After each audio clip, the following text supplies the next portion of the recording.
There's just guys that just have preposterous power, and Canelo is a guy that has power but is constantly working on it. Have you ever wondered what happens when a fighting genius like Canelo Alvarez hits the gym and a straight shooter like Joe Rogan gets his eyes on the footage? Have you asked yourself whether Rogan's brutal honesty will elevate Canelo's workout hype or roast it to ashes? Let's dive right into the laughter, the sweat, and the no-holds-barred commentary as Joe breaks down Canelo's latest training clips ahead of that blockbuster showdown. Great clip of him working with Andy Ruiz. You know that shield, that weird hand shield that they hold up? The first thing Rogan zeroes in on is Canelo's warm-up routine. He paces around the heavy bag like a coiled spring, weaving through footwork drills that look more like advanced dance moves than boxing prep. Rogan can't help but quip that Canelo moves with the grace of a cat on espresso, eyes locked on targets as if he's predicting their next move. There's no sluggish stretch or lazy jab in sight. Every motion screams efficiency. According to Rogan, if Canelo brought this intensity into the ring, even the ropes might sweat. And he's like, this is not for speed. This is just power, just power. He's like, don't try to be fast with it. Next, the camera cuts to Canelo hitting the pads with his trainers, each combination a nail-driving statement. Joe's energy spikes as he pokes fun at the punishing tempo, calling it a 5-alarm workout for your soul. He marvels at how Canelo's shoulders barely wobble between flurries, like a metronome set to apocalypse. Rogan jokes that hitting pads this hard should come with a warning, may induce immediate self-doubt in opponents. Yet beneath the humor, there's respect in his voice. Canelo's precision is surgical, every strike landing exactly where it should. I don't know about that. I think it would take a few rounds. Really? But yeah, first of all, Jake is a lot bigger. Jake's a lot bigger. When the sparring clips roll, Joe's skepticism blooms into outright astonishment. Canelo dances in and out, trading heavy blows with sparring partners who resemble miniature freight trains. Rogan mocks the poor chumps for volunteering to get schooled, but quickly admits that Canelo's timing is so impeccable, it borders on supernatural. He imagines Canelo cutting off the ring so neatly that opponents feel trapped in a fishbowl. In Joe's colorful words, it's like watching a shark play chess and still win every move. But what weight would they fight? Well, I don't think Jake is getting anywhere lower than 205 pounds. He's a huge guy. Joe doesn't shy away from critiquing Canelo's defensive work either. He highlights the subtle head slips and shoulder rolls, remarking that they're slicker than an oil spill in a greased warehouse. He jests that if Canelo ran a driving school, he'd teach you to dodge potholes like they owe him money.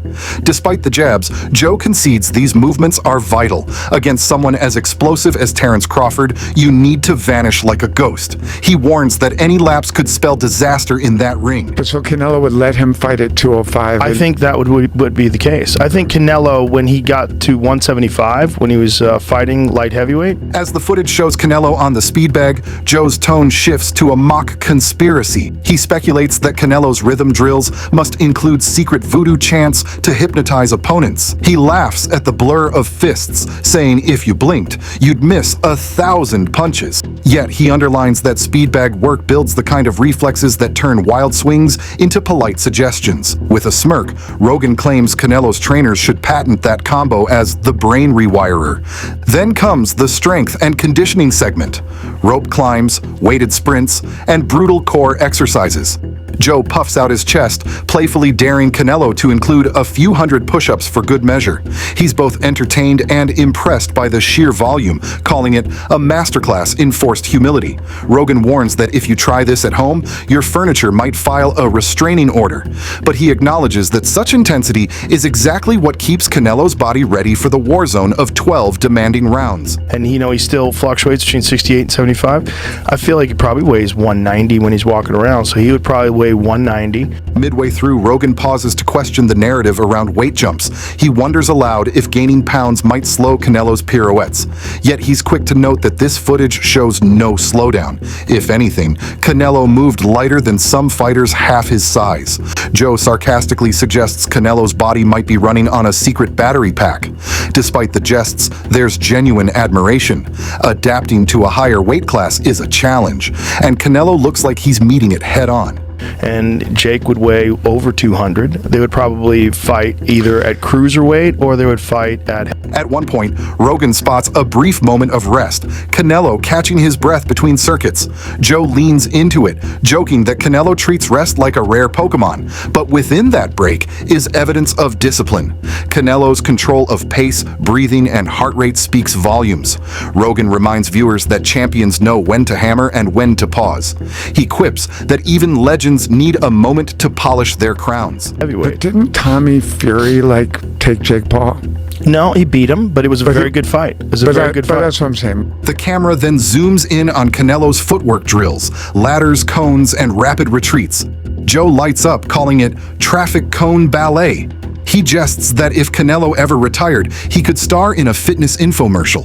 Yet the display of quick pivots, lateral dashes, and instant stops underscores how crucial footwork is against Crawford's switch stance artistry. Rogan points out that one misstep is all an opponent needs to exploit an open gap. Yeah. Tommy Fury versus compared to Canelo. You Right. think? Different levels. Different levels. Yeah, no doubt. Look, who's favored for sure. Canelo switches to mitt work that mimics Crawford's range, straight jabs, long crosses, and lateral feints. Joe's commentary swings between playful mockery and sober respect. He teases Canelo for rehearsing Crawford's moves like a method actor preparing for a villain role, but he insists this is the smartest strategy. Prepare for every trick your opponent might bring. Rogan contends that the real test will be how naturally Canelo can blend offense and defense against that elusive style. The greatest of all time. I mean, one of the greatest boxers of all time in Canelo Alvarez. He's the favorite. But I'd like to see what happens. It would be crazy. As the session hits its peak, sweat flies off Canelo like sparks from a welder's torch. Joe's excitement crescendos into near hysteria as he shouts about power output and stamina reserves.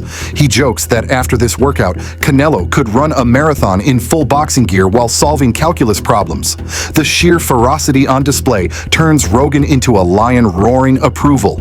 If Canelo carries even half this fire into the ring, opponents should bring a fire extinguisher. I like a little freak show every now and then. I as do far too. as, like, would you like to see I if like Jake a Paul, lot of freak show. Look, if Jake... Toward the end, Canelo wraps up with shadow boxing, visualizing Crawford's entrances, feints, and power shots. Joe's tone grows reverent, acknowledging this mental rehearsal as the cornerstone of success. He warns that physical preparation without mental mapping is like painting a masterpiece blindfolded. Rogan admires Canelo's focus, noting how even exhausted muscles obey his will. He laughs that if Canelo ever wrote a book on visualization, it'd become a blockbuster. Finally, Joe delivers his verdict. This footage isn't just a warm-up reel, it's a declaration of war. He claims Canelo's handlers have sent a loud message to Crawford. This champion is ready to dismantle any challenge. Rogan's closing lines blend satire and sincerity. He jabs that if you doubted Canelo's heart, this session obliterates any question. But he also cautions that the ring remains Canelo's ultimate test and that Terence Crawford will not lie down quietly. If Paul wants to fight for the title, I would like to see him beat top contenders in the light heavyweight division or whatever division he chooses to compete at. Every second of this training breakdown proves that Canelo isn't banking on reputation alone. He's forging his tools in fire, honing each skill with surgical precision and raw intensity. And Joe Rogan, ever the blunt instrument, slices through hype to reveal the truth. This is what greatness looks like when it's built, not bought. If you thought Canelo's prime was behind him, think again. This footage rewrites the narrative with sweat and grit.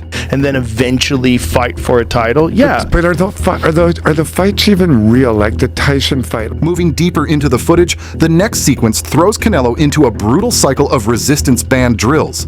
Each pull and stretch designed to sculpt muscles that respond like bullets. The stretchy cords seem to fight back, snapping Canelo's limbs into perfect form as he lunges forward. Rogan's voiceover, drenched in humor, imagines Canelo starring in an action movie titled Elastic Fury, complete with dramatic slow-mo shots of band recoil. Yet behind the jokes lies genuine awe. Mastering resistance bands demands raw control, teaching fighters to generate explosive power from every angle. It's another layer of preparation, forging muscles and nerves that must fire together in the blink of an eye. Like I saw video breakdowns of Tyson not throwing punches early on in that fight. I don't know if you've watched any of those videos where like he's... Soon after, the camera cuts to the kitchen area, where Canelo's nutritionist lays out a feast that reads like a gourmet athlete's dream. Platters of lean meats, vibrant vegetables, and complex carbs line up under harsh fluorescent lights. Rogan can't resist ribbing Canelo for piling on carbs with the zeal of a marathoner. Who knew boxing demanded pasta this passionately? Yet he quickly acknowledges the science. Fueling a 12-round war requires more than raw power. It needs sustainable energy that comes from carefully timed meals. Every bite becomes a tactical decision, each calorie a brief of how to sustain ferocious pace without crashing. There's a left hook is 100% available. Tyson, in training 99% of the time. In the next clip, Canelo moves into a hyperbaric chamber, the kind of futuristic capsule that looks like a sci-fi relic. Pressurizing air compresses around him, a method designed to flood his muscles with oxygen and speed recovery. Rogan's skepticism flirts with curiosity. If aliens taught Earthlings how to recover, it'd look exactly like this. Yet the end result is real. Improved healing between sessions, reduced fatigue, and sharper focus for the next onslaught. Here, conditioning isn't just about grinding harder, it's a high-tech chess match, using modern tools to tilt the odds ever so slightly. The footage then shifts to late-night roadwork under sodium lights. Canelo presses through hill sprints that twist his quads into burning protest. Rogan's commentary jokes that the only thing missing is a horse to chase him uphill, but the grunt of effort is undeniable. Running in the dark builds mental steel, forging willpower in each labored stride. In the ring's chaos, such runs become memories of triumph over fatigue, a vital edge when gloves start to feel like anvils in the 9th round. So who do you like in Canelo versus Crawford? Well, I'm a giant Crawford fan because I think he's the best switch hitter since Marvin Hagler. I also think... As sweat cools off, Canelo is shown lying on an ice bath platform. His trainer pours frigid water loaded with shards of ice, and Canelo's body convulses in icy protest. Rogan teases that this looks like a cryo-vampire ritual, yet concedes the protocol. Plunging into ice constricts blood vessels, then releasing them floods muscles with fresh circulation. It's a revival process that resets the body, clearing away toxins and soreness. The quick cut between brutal exercise and icy immersion illustrates a simple truth. Champions embrace discomfort. Canelo is slowing down, and Canelo is more of a one-punch fighter now than the combination fighter he was when he was younger. Next, the camera captures Canelo's nighttime meditation session, backlit by a single lamp, eyes closed, breaths measured. Rogan's tone softens into wonderment. Watching this, you'd think Canelo's plotting the perfect antidote to Crawford's jab. He underscores that mental rehearsal can be as decisive as any punch. Visualizing success creates neural pathways that prime the body for action. In this silent segment, the contradiction is stark. Beneath the roar of pads and the blare of jump ropes, mastery often grows in quiet moments of reflection.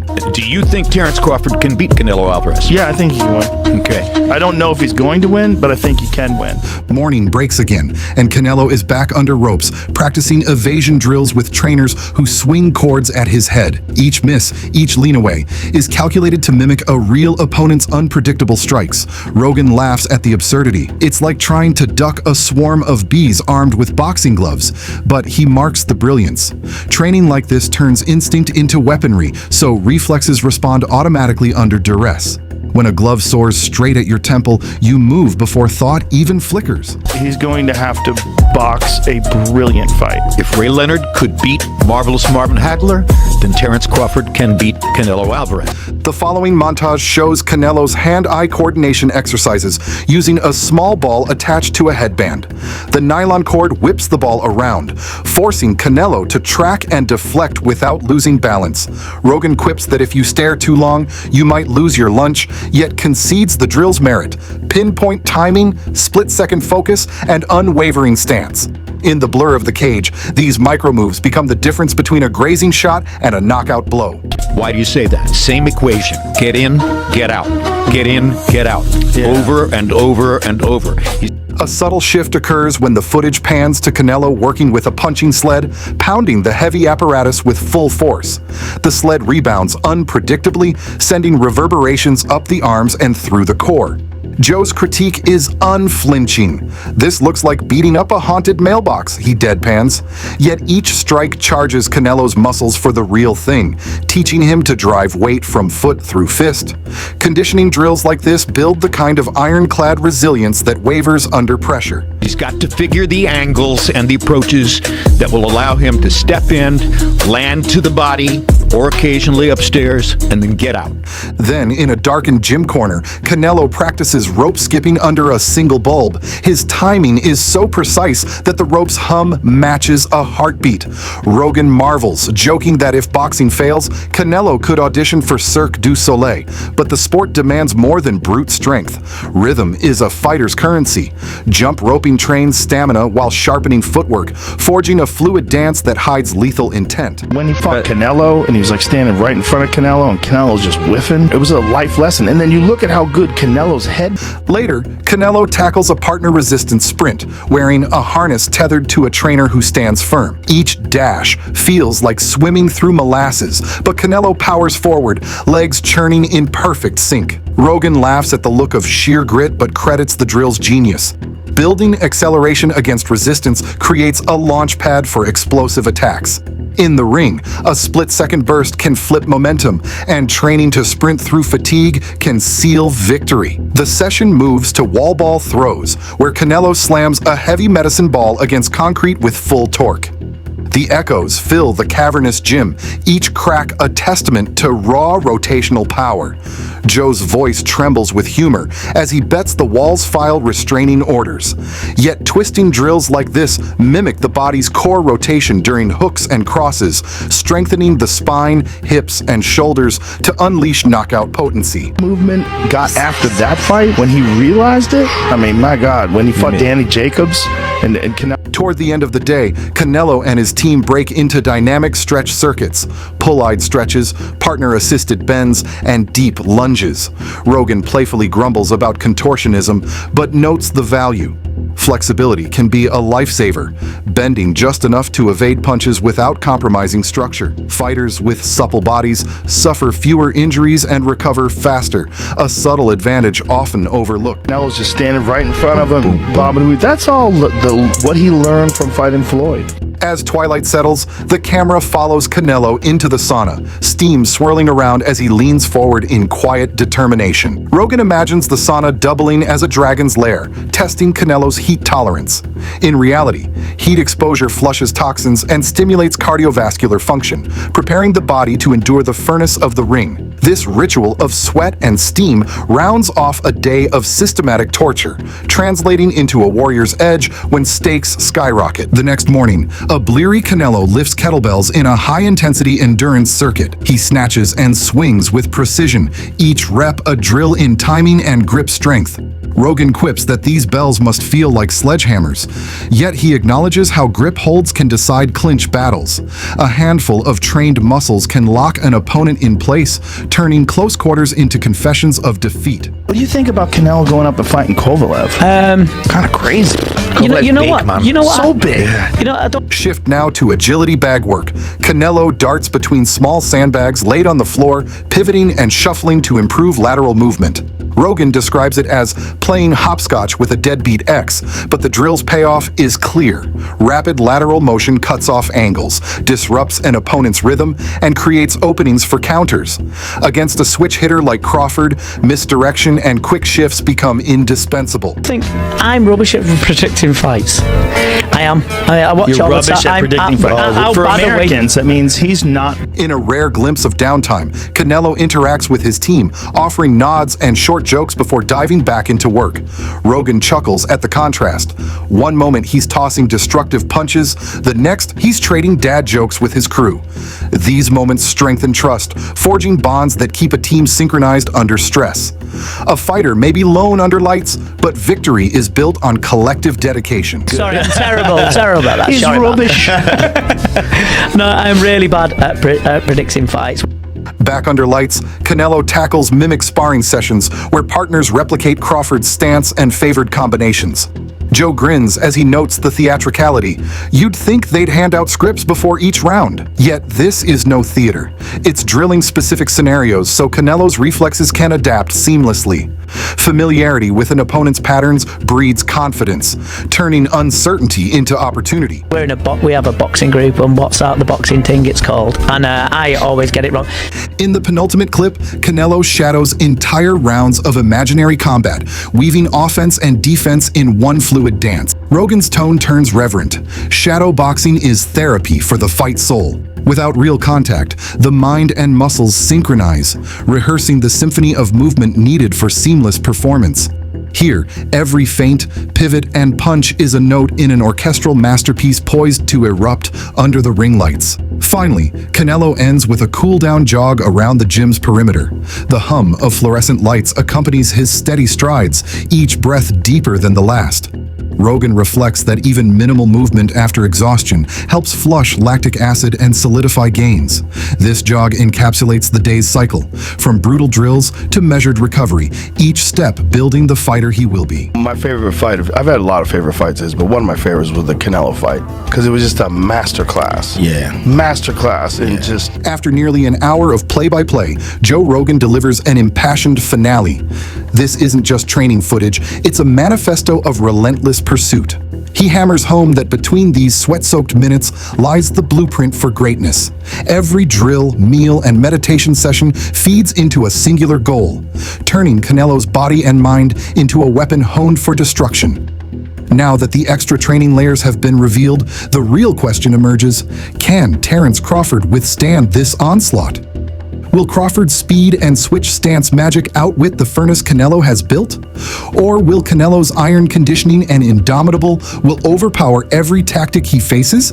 The only way to find out is to step into the ring and witness whether preparation truly triumphs over promise. A young, incredibly promising champion, a guy who's going to be an all-time great, but not yet. Not yet. You're not ready. Now, if you followed this extended breakdown and you believe Canelo's preparation redefines elite readiness, drop your verdict below. Hit like if you're pumped for the showdown, and don't forget to subscribe and ring the bell, because when these warriors finally collide, you won't want to miss a single second of the carnage.